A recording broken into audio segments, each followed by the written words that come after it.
Bismillahirrahmanirrahim. Assalamualaikum warahmatullahi wabarakatuh. Waalaikumsalam. Waalaikumsalam. Nih suaranya masih pelan nih. Sekali lagi, yang semangat dong nih. Udah pada sarapan belum nih? Ayo dong, yang semangat dong.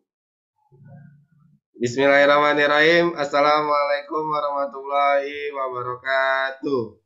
Waalaikumsalam warahmatullahi wabarakatuh. Nah, begitu baru mantap. Pemudi Indonesia harus semangat pagi-pagi. Ngomong-ngomong, udah pada sarapan belum? Belum ya? Oh, ya udah, gini aja. Berarti nanti hari ini materinya nggak terlalu berat, biar kamu nggak terlalu nge-push ya, karena buat imun kamu juga. Baik, Bismillahirrahmanirrahim. Rabbi sholli sodri wa yassiri amri wahlul 'uqdatam min lisani yafqahu qauli, amma ba'du. Pertama-tama marilah kita panjatkan puja serta puji syukur kehadirat Allah Subhanahu wa taala, yang mana berkat rahmatnya kita masih diberikan kesehatan, kita masih diberikan kekuatan untuk bisa melaksanakan PJJ pada pagi hari ini. Kemudian salawat dan salam marilah kita senantiasa curahkan kepada Nabi besar Muhammad Sallallahu Alaihi Wasallam. Baik, anak-anakku semuanya, mari kita mulai PJJ PPKN pada pagi hari ini dengan sama-sama membaca basmalah. Bismillahirrahmanirrahim. Baik, sebelum dimulai, mari kita berdoa terlebih dahulu agar PJJ ini berkah. Kita berdoa, kita memohon kepada Allah dengan membaca surat Al-Fatihah. Pertama, kita memohon agar diberikan kesehatan. Apalagi di masa pandemi ini, kesehatan itu yang paling utama. Yang kedua, kita berdoa memohon kepada Allah agar diberikan ilmu yang banyak dan bermanfaat. Yang ketiga, kita doakan apabila ada yang sedang sakit di antara kita, ataupun orang tuanya yang sedang sakit, ataupun kakak, adiknya, istri, ataupun anaknya sedang sakit, kita doakan agar cepat sembuh. Karena kesembuhan itu prioritas hingga bisa beraktivitas seperti sedia kala. Kita baca surat Al-Fatihah. Ila hadiniyah walikulli niyatin sholihah. Al-Fatihah. A'udzubillahi minasyaitonirrajim. Bismillahirrahmanirrahim. Alhamdulillahirabbil alamin. Arrahmanirrahim. Maliki yaumiddin. Iyyaka na'budu wa iyyaka nasta'in. Ihdinas siratal mustaqim. Siratal ladzina an'amta 'alaihim ghairil maghdubi 'alaihim waladdallin. Amin. Oke, baik. Reisha, tolong wajahnya dikasih lihat. Kemudian Farel Muhammad, wajahnya kasih lihat di Zoom. Reisha, kameranya agak dibawain. Itu cuma ini segini doang tuh yang kelihatan. Kebawain lagi. Farel, kamera Zoom-nya dikebawain. Farel, kamu kemana ini? Saya masa ngajarin tembok sama lemari sih. Farel. Kemudian siapa lagi ini? Najla, ini cuma lampu, agak dikebawain lagi, Neng. Kameranya. Kemudian siapa lagi nih? Sira, wajahnya mana? Nah, gitu dong, mantap. Rama. Nah, kasih lihat, sip, mantap. Nah, kenapa saya di awal memberitahukan seperti ini? Karena seperti yang saya sudah jelaskan, kalau di pelajaran PPKN itu ada 4 penilaian, ya kan? Ada afektif, ada kognitif, ada psikomotorik, dan ada PAK. Nah, kamu menyalakan kamera, kemudian wajahnya dikasih lihat, itu termasuk penilaian afektif atau sikap. Kemudian memakai seragam, jangan sampai ntar pakainya pakai kaos lagi, ya. Oke, saya akan absen dulu. Saya siapkan absennya. Ini absennya sudah mulai pakai Google Form ya, sehingga nanti langsung bisa ketahuan sama wali kelasnya siapa yang hadir, siapa yang enggak. Biasanya sih nanti di akhir semester akan direkap.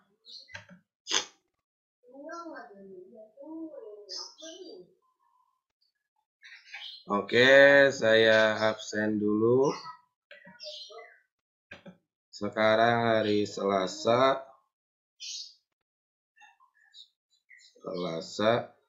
Tanggal 3. Tanggal 3 Agustus tahun 2021.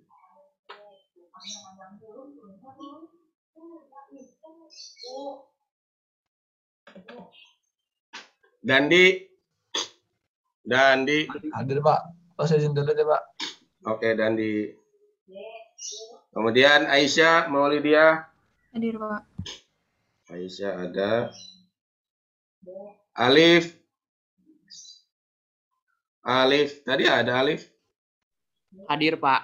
Alif ada, oke. Alif, OSIS mau bikin acara ya? Iya nih Pak, udah saya tawarin tapi pada danta-danta. Harus ikut. Nah, nanti saya jelasin apa hubungannya kegiatan OSIS dengan pengamalan Pancasila. Jadi ada hubungannya tuh. Kalau kamu berpartisipasi dalam kegiatan OSIS, berarti kamu sudah mengamalkan sila-sila Pancasila. Karena sila pertama kan ketuhanan yang Maha Esa. Nah, prakteknya ya ikut serta dalam kegiatan keagamaan. Nah, ini kan nanti ada kegiatan muharaman nih. Itu harus kamu dukung. Minimal nih ya, ikut berpartisipasi. Jangan sampai nanti dari kelas 11 IPS 1 kosong. Masa ada Alif di sini Alif sama siapa lagi di sini? Posisinya Alif. Ada Faiza Aisyah, Rabbani, sama Sofan Fawas Pak. Oh, banyak di sini OSISnya. Alif ini salah satu kandidat ini nih, ketua nih. Makanya kelas ini harus bisa menunjukkan skillnya. Ya, kan cuma direkam doang ya, Alif ya. Nggak kelihatan nama yang lain. Nanti videonya doang yang diputar. Pede aja. Ya, bisa aja kan nanti di sampingnya dikasih contekan. Biar bisa ngeliat. Pokoknya harus ada perwakilan nih dari kelas ini. Masa ada Alif di sini nggak ada perwakilannya? Ayo, semangat. Alfo. Hadir Pak. Alfo ada. Kemudian Edgina. Hadir. Edgina ada. Faiza. Hadir Pak. Faiza ada. Farel Muhammad. Hadir Pak. Farel. Hadir Pak. Oh, Farel ada. Oke. Fauzi. Hadir Pak. Ada, oke. Fazil. Hadir Pak. Fazil ada. Kemudian Hana. Hadir. Hana kemana? Hadir. Hana ada ya, oke, sip. Habis Hana, Harumi. Hadir. Harumi ada, oke. Heidi Anissa. Hadir Pak. Heidi ada. Kalisa Faya. Hadir Pak. Kalisa, sehat? Sehat Pak, alhamdulillah. Alhamdulillah. Lah, kok ini beda sendiri? Ntar saya ubah deh. Gusti Romeo. Hadir Pak. Oke, Romeo, sehat Romeo? Sehat Pak. Nah, mantap nih kamu nih, udah berubah. Harus berubah emang. Sip, semangat terus Romeo. Hafiz. Hafiz mana nih Hafiz? Assalamualaikum, Hafiz. Ada Pak. Ada, oke, Hafiz ada. Ryan. Hadir Pak. Oke, Ryan ada. Rizky Darmawan. Hadir Pak. Oke. Kamu panggilannya Rizky apa Eki sih? Eki, Pak. Oh, Eki. Ya udah, saya ingetin Eki ya panggilannya ya. Oke. Najla. Hadir. Najla ada. Sira. Hadir, Pak. Sira, percepatan udah belajar lagi, Sira. Udah, Pak. Wah, kamu pasti lagi capek-capeknya ya, Sira ya. Semangat terus, Sira. Saya doain biar cepat dapat nilai. Afif. Afif ada, oke. Rabani. Rabani. Pak. Hadir. Rabani ada. Nah, kok beda ini? Udah, ntar saya rubah. Radit.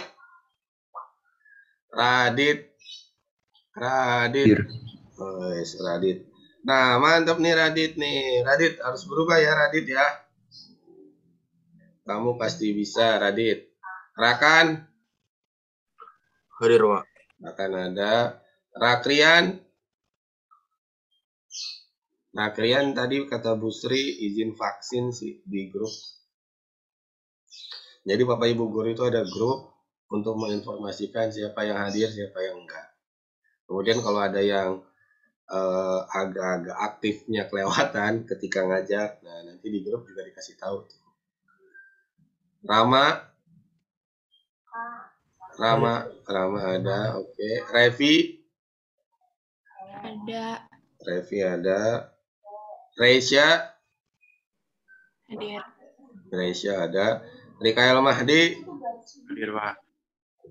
ada. Sofwan gimana kabarnya? Sehat? Sehat, Pak. Oke, semangat terus Sofwan. Kemudian Viko. Halo.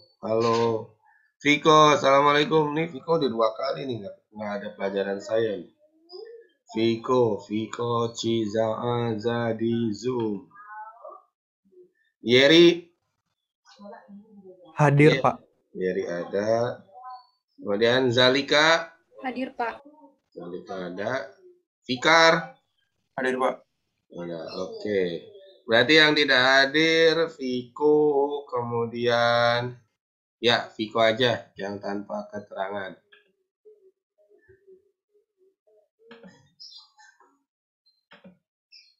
Oke, baik. Saya akan mempergunakan 2 device biar ketahuan siapa yang aktif, siapa yang enggak. Dan ini juga kan di record sehingga bisa ketahuan yang chat dan segala macamnya. Karena ini untuk penilaian juga.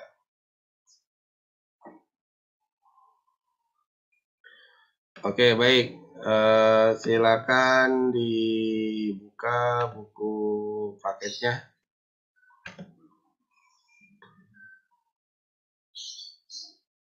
Silakan dibuka buku paketnya. Halaman 11. Silakan dibuka buku paketnya. Halaman 11.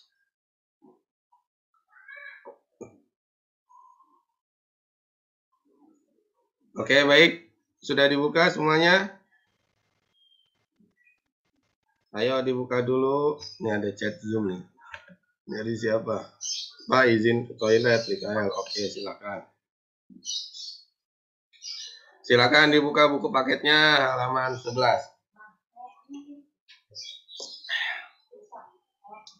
Oke, hari ini kita akan membahas definisi dan penggolongan HAM.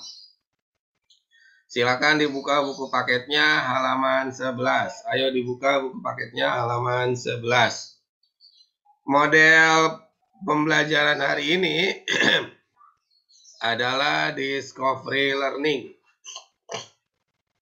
Discovery learning itu adalah bagaimana guru bisa mengantarkan, bisa mengajak murid-murid untuk memahami sebuah ilmu atau pengetahuan. Jadi itu disebut dengan model discovery learning. Jadi nanti yang akan aktif itu adalah murid-murid atau kamu semuanya, ya. Nah, saya hanya untuk mengantarkan. Nah, kemudian metode pengajarannya itu kan model. Model itu adalah cara keseluruhan. Kalau metode adalah cara saya. Caranya yaitu dengan curah pendapat atau brainstorming. Curah pendapat itu adalah nanti saya akan bertanya kepada murid, pada kamu semuanya, sekitar 8 orang lah, saya tanya secara acak untuk mengetahui kemampuan kamu. Jadi nanti di awal atau di akhir atau di pertengahan, nanti akan ada pertanyaan yang akan saya sampaikan. Kamu pede aja untuk menjawab, karena itu termasuk nilai PAK, ya. Sekali lagi, jangan takut salah kalau di pelajaran PPKN. Insya Allah, walaupun kalau kamu salah, nanti akan saya rapihkan atau saya arahkan lagi, ya. Intinya adalah harus percaya diri. Pemuda Indonesia harus bisa dan yakin dan percaya diri dengan kemampuannya. Kamu ini kan semuanya kan pemuda-pemudi harapan bangsa nih. Jadi harus bisa menampilkan semangatnya. Oke, yang berikutnya. Silakan yang belum join Google Classroom. Saya hari Minggu sore kemarin saya cek di kelas ini yang sudah join sekitar ada 34 orang.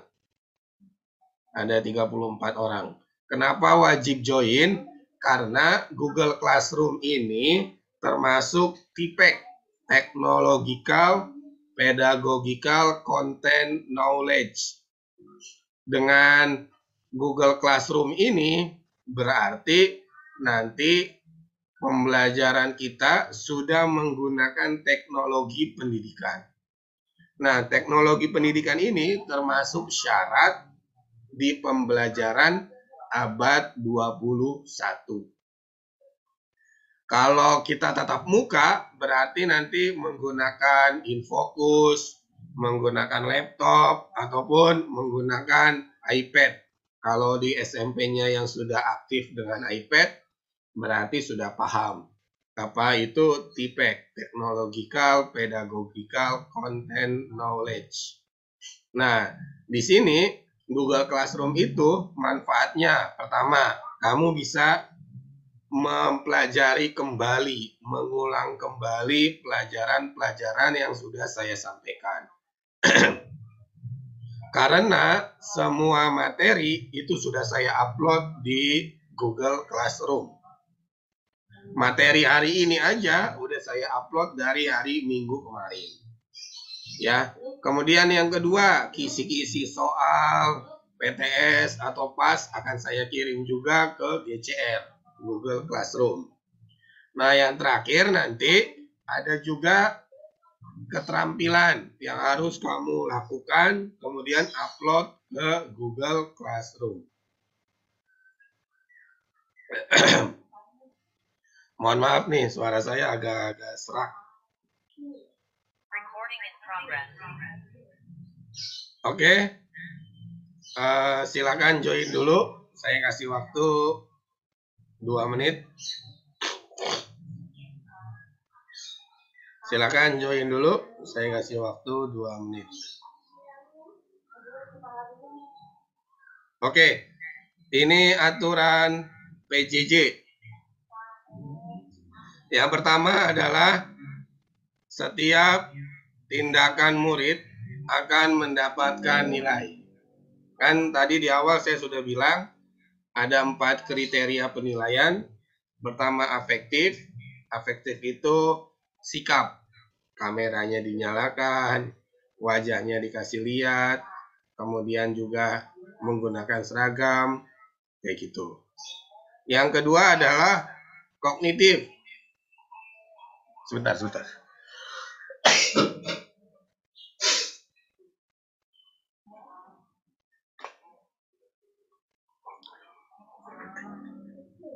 Yang kedua adalah kognitif. Kognitif itu pengetahuan. Jadi dari mulai nanti menjawab atau bertanya, itu akan mendapatkan nilai. Yang ketiga adalah psikomotorik. atau sikap. Jadi nanti sikapnya akan saya nilai juga. Psikomotorik itu bukan sikap, keterampilan. Jadi nanti ada beberapa kegiatan yang harus kamu lakukan, kemudian kamu upload ke Google Classroom. Yang keempat adalah PAK, penilaian autentik kelas. Yaitu kamu bertanya, menjawab, itu termasuk penilaian PAK. Kemudian nanti di akhir akan ada kuis melalui chat Zoom. Jadi nanti kamu cepat-cepatan tuh menjawab. 3 orang pertama yang menulis jawaban dengan benar dan cepat akan mendapatkan nilai. Jadi cepat-cepatan, yang jawabannya benar 3 orang akan mendapat nilai. Ya, itu aturan PJJ-nya. Oke, ini tujuan pembelajaran. Kenapa saya memperlihatkan tujuan pembelajaran? Agar kamu bisa tahu tuh, hari ini belajar PKN, saya dapat apa ya? Nah, ini harus dijelaskan juga tujuan pembelajaran.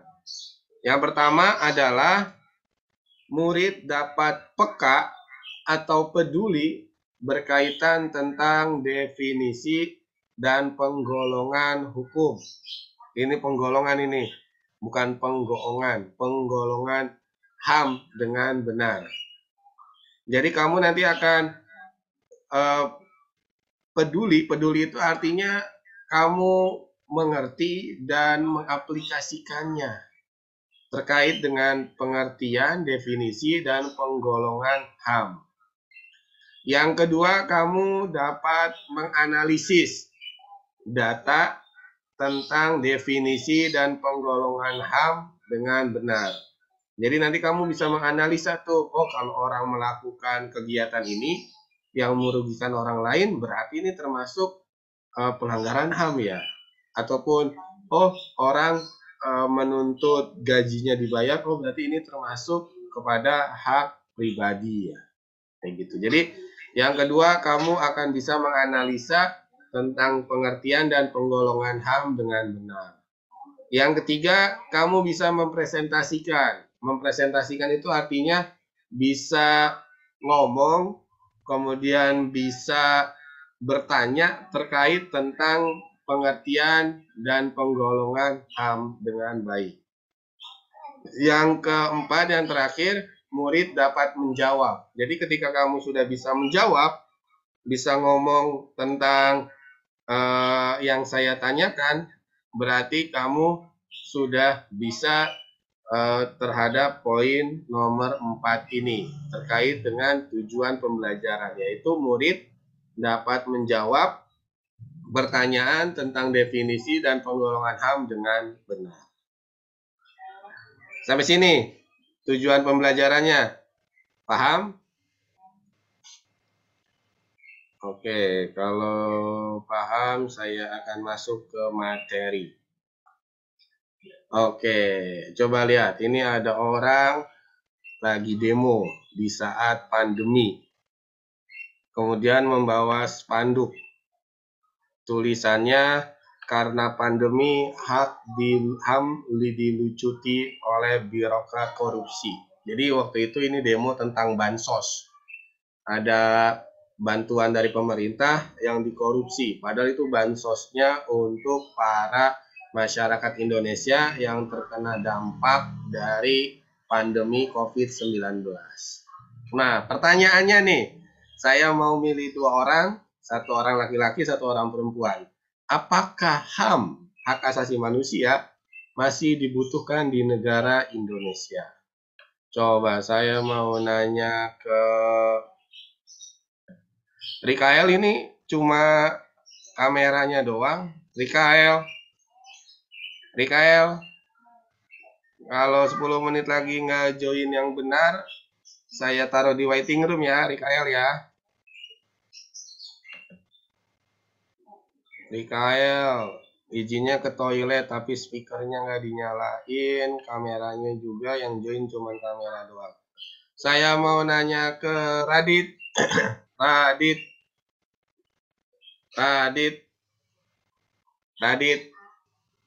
Halo, halo, Radit. Ya, Radit. Menurut Radit, hak asasi manusia itu masih dibutuhkan nggak di Indonesia, Dit?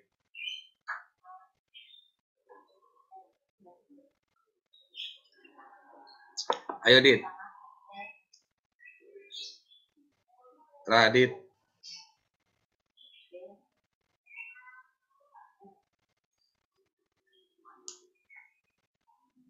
Ayo, Dit. Ngomong aja, Dit. Nanti saya bantu. Ini untuk melatih analisa kamu. Ayo, Dit. Menurut kamu, Dit. Sekalian wajahnya, kameranya dikasih lihat dulu wajahnya. Ini cuma rambutnya dikit banget. Saya nggak bisa ngelihat wajah kamu nih. Minimal kayak Zalika tuh. Zalika bagus tuh. Kelihatan wajahnya. Ayo, Dit. Ayo, Dit. Kamu pasti bisa, Radit. Gimana, Dit? Jawabannya, Dit?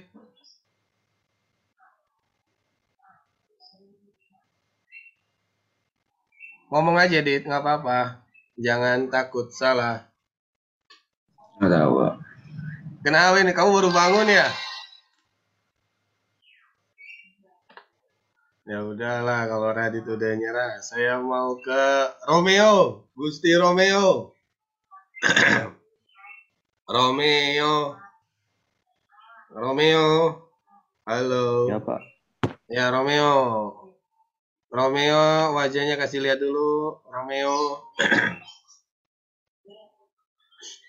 Romeo. Ini namanya brainstorming atau curah pendapat. Saya nanya secara acak untuk mengetahui kemampuan kamu. Romeo. Ya, Pak. Ya, Romeo. Apakah HAM masih dibutuhkan di Indonesia, Romeo?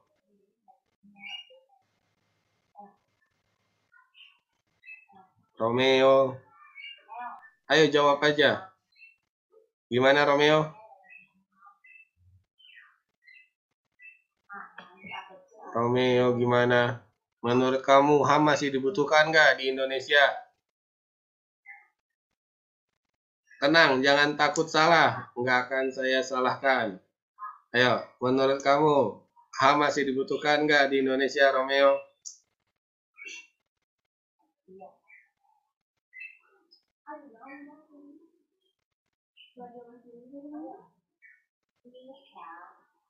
Romeo.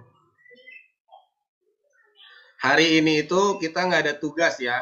Nah, tapi saya mencari nilai afektif sama PAK. Afektif itu sikap kamu.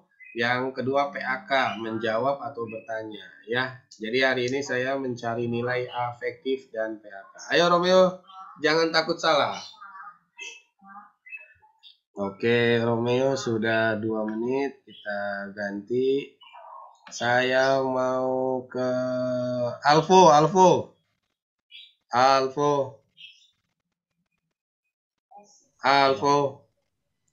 Pak. Alfo, menurut Alfo, panggilannya Alfo kan ya? Iya, Pak. Oke, menurut Alfo, HAM masih dibutuhkan nggak di Indonesia? Mungkin masih kali ya, Pak. Kenapa masih? Kenapa HAM masih dibutuhkan di Indonesia? Karena sekarang juga banyak juga yang menyalahgunakan wewenang, Pak, untuk menggunakan orang lain itu, Pak. Mantap, keren Alfo. Saya tulis dulu Alfo. Oke, bagus. Alfo itu melihat dari sudut pandang pelanggaran, dari sudut pandang pelaksanaan HAM di lapangan. Oke, yang berikutnya perempuan, saya mau nanya ke Edgina. Iya, Pak. Ya, Edgina, menurut Edgina, HAM itu masih perlu nggak di Indonesia? Sangat perlu, Pak. Kenapa? Soalnya HAM itu kan hak yang dimiliki oleh setiap manusia gitu, yang harus dilindungi. Oke, mantap Edgina, saya tulis dulu. Edgina itu melihat HAM dari kebutuhan. Jadi setiap individu mempunyai HAM yang memang butuh untuk dilindungi. Karena kalau tidak dilindungi akan diambil atau dicabut oleh orang lain. Ataupun bahkan dilanggar oleh orang lain. Bagus, Edwina. Jadi Indonesia itu, ini saya ngambil gambarnya dari BBC ya. Saya sengaja nulis BBC-nya biar tahu dapatnya dari mana. Halo, Assalamualaikum.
Oke, mohon maaf tadi ada telepon dari orang tua. Oke, jadi HAM itu masih dibutuhkan di Indonesia karena HAM itu sebagai inti ataupun apa ya, milik kita. Semuanya sudah dimiliki oleh masing-masing manusia. Jadi masing-masing individu di Indonesia sudah memiliki HAM. Wih, ini ada Radit nih. Radit, HAM masih dibutuhkan karena untuk mengatur Oke, bagus Radit. Kebutuhan dasar kita semuanya juga mendorong perlindungan dan kebebasan. Oke, berpendapat, kebebasan berekspresi. Oke, mantap Radit. Oke, good job Radit. Nah, ini Radit, kalau bisa kamu ucapkan, kamu omongin ya. Nggak apa-apa, nulis juga nggak apa-apa. Tapi yang inti dari hari ini, tujuan pembelajaran hari ini, kamu semuanya bisa melatih bicara. Minimal nih ya, minimal kamu pede aja kayak tadi tuh teman kamu Alvo, kemudian juga Edgina itu pede tuh, udah berani ngomong. Maksimalnya bisa kayak Alif udah jago nih ngomong di depan forum, sudah teruji. Oke, yang berikutnya ini adalah pengertian HAM. Ini adalah pengertian hak asasi manusia yang saya ambil dari buku paket. Ini fotonya saya ambil dari Google. Jadi ini demo di Jogja, ini Tugu Jogja nih. Tentang penegakan HAM yang sedang tidak baik-baik. Ini itu dilakukan oleh mahasiswa yang mengkritisi kebijakan pemerintah terkait dengan hak asasi manusia. Nah, kalau di buku paket, pengertian atau definisi, jadi nanti kalau ada kata definisi, berarti itu artinya pengertian, ya. Jadi kalau ada kata definisi, berarti itu pengertian. Nah, definisi HAM yang ada di buku paket adalah segala sesuatu yang bersifat kodrati. Kodrati itu sudah dari Allah SWT, sudah given. Allah sudah memberikan hak asasi manusia yang memang tidak bisa diubah atau diganti oleh siapapun. Dimiliki oleh semua orang serta berlaku dimanapun dan kapanpun. Jadi semua orang di dunia, baik Indonesia, Malaysia, Australia, Mesir, Afrika Selatan, Inggris, Prancis, ataupun Kolombia, Amerika Serikat, kemudian Argentina, semuanya sama. Tidak ada perbedaan. Semuanya sama dan bisa berlaku dimanapun. Ya, itu pengertian HAM. Menurut ataupun definisi HAM secara umumnya. Segala sesuatu yang bersifat kodrati dimiliki oleh semua orang serta berlaku dimanapun dan kapanpun. Nah, ini bakalan keluar nih di ulangan harian nih. Kamu tinggal lihat kata kuncinya aja. Bersifat kodrati. Berarti sudah given dari Allah. Itu kata kunci yang pertama. Dan yang kata kunci yang kedua, dimiliki semua orang. Semua orang memiliki. Saya, Radit, Alvo, Zulfikar, semuanya memiliki HAM. Kemudian berlaku dimanapun, baik di Bogor, di Jakarta, di Tangerang, Tangerang Selatan, ataupun Bekasi, semuanya bisa. Dan kapanpun, mau hari ini, besok, atau 10 tahun lagi, semuanya memiliki HAM.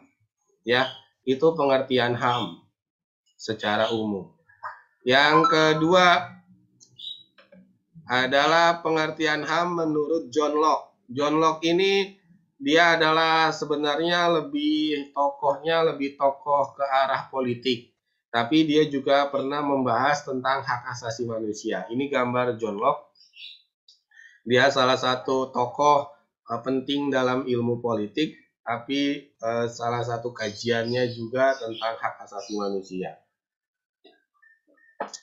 HAM menurut John Locke adalah individu yang sesuai dengan kodratnya, adalah makhluk yang bebas dan setara. Bebas itu makanya ini dipakai oleh negara Amerika Serikat, oleh negara-negara liberal yang mengedepankan kebebasan.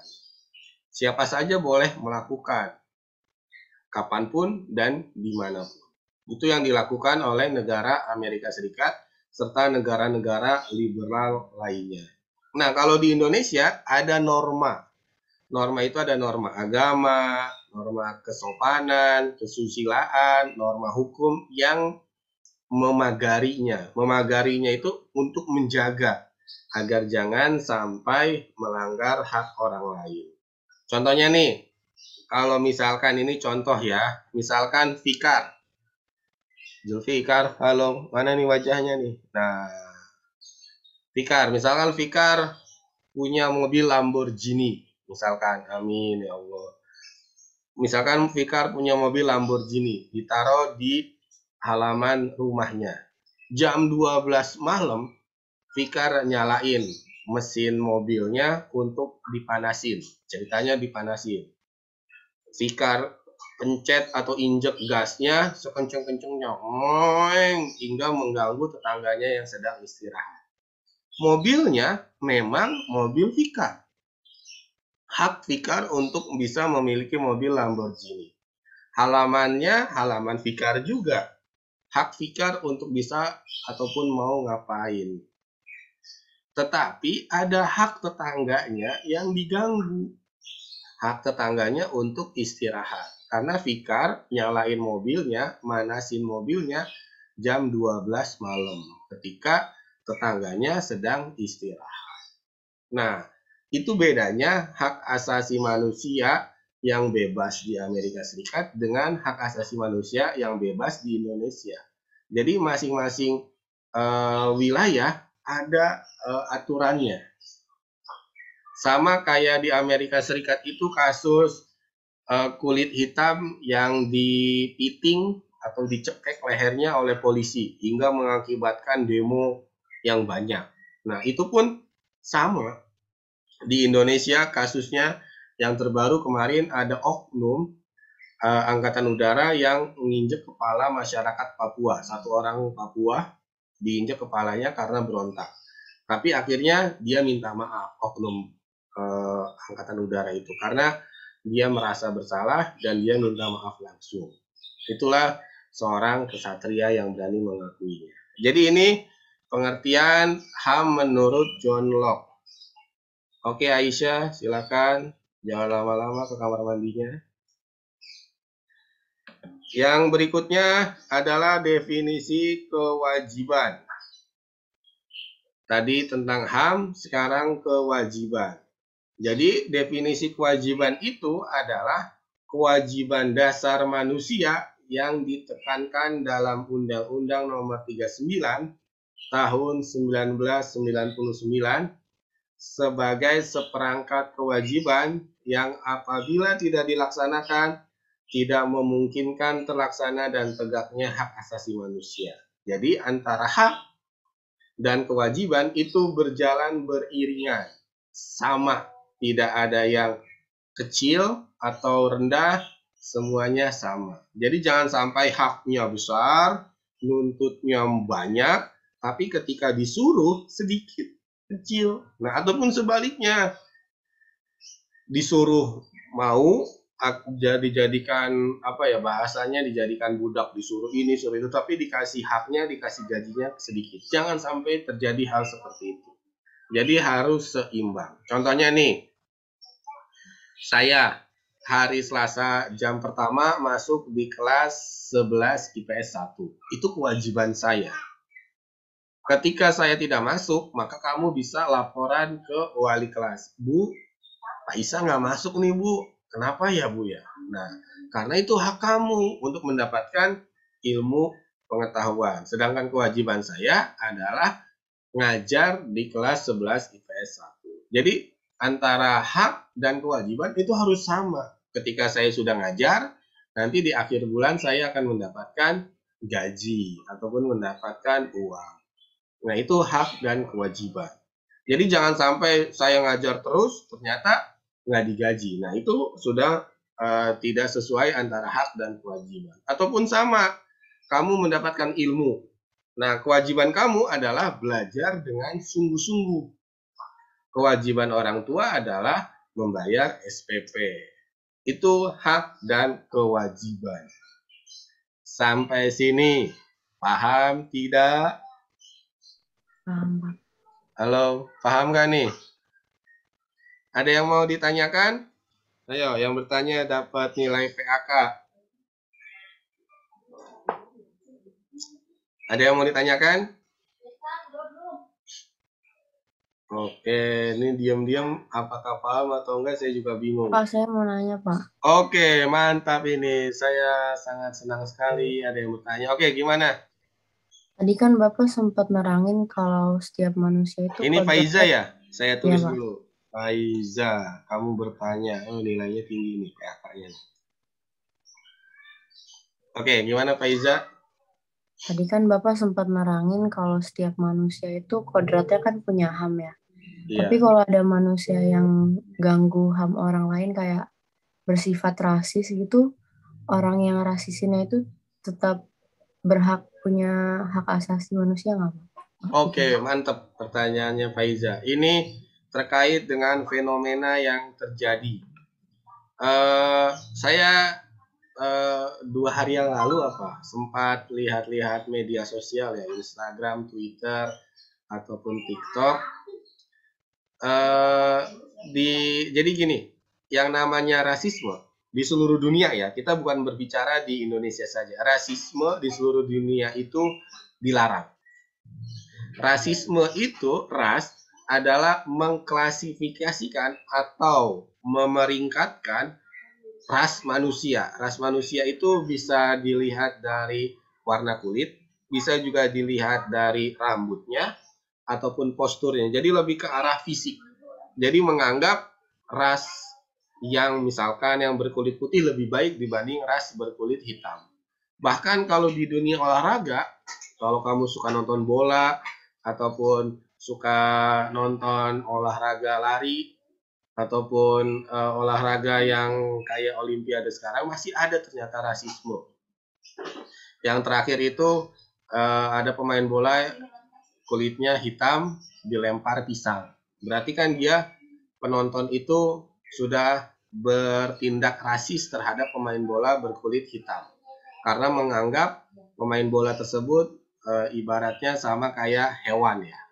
Nah, kemudian ada juga rasis yang terjadi baru-baru ini di Olimpiade, bagaimana seorang atlet panah dari negara Arab sana, tapi bukan Arab Saudi ya, dari negara Irak apa Iran gitu, yang dituduh teroris karena menganggap masyarakat di Irak atau Iran adalah teroris. Jadi mengeneralisasi orang Iran semuanya adalah teroris. Padahal enggak semuanya, itu hanya oknum. Nah, pertanyaan Faiza, ketika ada orang yang mengatakan atau bertindak rasis, berarti dia sudah melanggar hak orang lain. Nah, tindakan orang yang dikatain atau dilakukan bullying dengan rasis, maka pertama adalah tidak usah membalas secara direct ataupun langsung ke individunya. Misalkan dengan cara memukul, jangan.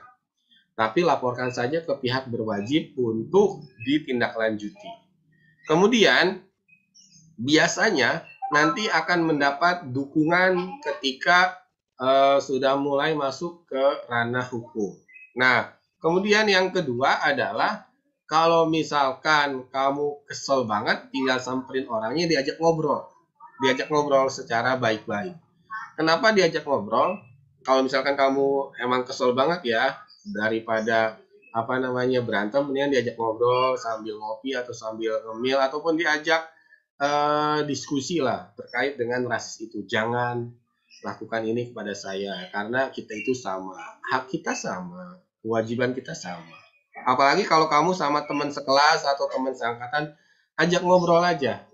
Kalau memang tidak bisa, ya sudah, tinggal dibawa ke ranah yang lebih atas. Kalau murid berarti tinggal dibawa ke pada guru ataupun ke BK. Kalau misalkan di tempat yang umum di masyarakat, bisa dibawa ke ranah hukum. Jadi lebih baik diselesaikan secara damai, kekeluargaan. Kalau memang tidak bisa, ya sudah, diselesaikan secara hukum. Jadi tingkatannya seperti itu ya, Faiza. Kemudian kenapa saya ngajarin HAM dari kelas 10, 11, nanti kelas 12 juga ada HAM, karena agar murid-murid Al-Azhar 3 jangan sampai terjebak oleh rasisme itu yang berbahaya ya. Oke Faiza, bagus pertanyaannya. Siapa nih? Bapak, saya mau nanya. Oke, silakan. Ryan, gimana pertanyaannya Ryan? Ini Pak, kan untuk HAM sendiri kan artinya itu hak asasi manusia. Ryan, tolong suaranya agak digedein lagi. Ini Pak, untuk ya. HAM sendiri kan hak asasi manusia artinya kan Pak. Nah, hukuman mati yang diterapkan di berbagai negara termasuk Indonesia itu termasuk pelanggaran HAM bukan Pak? Oke Ryan, saya tulis dulu. Bagus nih Ryan. Nah, jadi gini, tentang pelanggaran hak asasi manusia secara universal itu sama di seluruh dunia. Pelanggaran HAM-nya, kalau di Indonesia yang namanya membunuh pelanggaran HAM, maka di seluruh dunia pun sama. Tetapi ingat, ada beberapa negara yang memang merasa dia tidak melanggar HAM. Contohnya kayak Myanmar. Myanmar itu sekarang lagi ada kudeta. Presidennya ditangkap oleh tentaranya yang mengambil alih kekuasaan. Masyarakat Myanmar banyak yang terbunuh oleh tentaranya sendiri. Menurut dunia internasional itu sudah melanggar HAM. Tapi menurut pemerintah Myanmar itu tidak. Karena dia menjaga konstitusi. Nah, dari sini berarti ada perbedaan cara pandang. Nah, yang satu cara pandang penguasa, yang satu cara pandang HAM secara universal. Makanya tinggal dibawa ke arah mediasi dan hukum internasional. Kalau berbicara tentang dunia internasional, negara Israel yang mengusir masyarakat Palestina itu sudah melanggar HAM. Tapi negara Israel nggak mengakuinya. Itu pelanggaran HAM. Dia merasa itu tanah dia. Padahal dunia internasional sudah mendesak itu adalah pelanggaran HAM. Nah, kalau kita tarik kepada kita saat ini, makanya dari sini tadi tujuan pembelajarannya kamu bisa bersikap. Sikap itu yang tadi saya bilang, kamu bisa melihat, bisa membedakan mana yang benar dan mana yang salah. Karena antara satu individu dengan individu yang lain menganggap ataupun ada pasti perbedaan di dalamnya. Ya, contohnya nih, Mungkin kamu kalau sama teman sepermainan yang akrab, pernah kan manggil nama orang tuanya, misalkan namanya bapaknya misalkan ya Budi. Nah, anaknya karena teman akrab kamu dipanggil Budi. Nah, padahal itu sudah menurut hak asasi manusia sudah tidak sopan.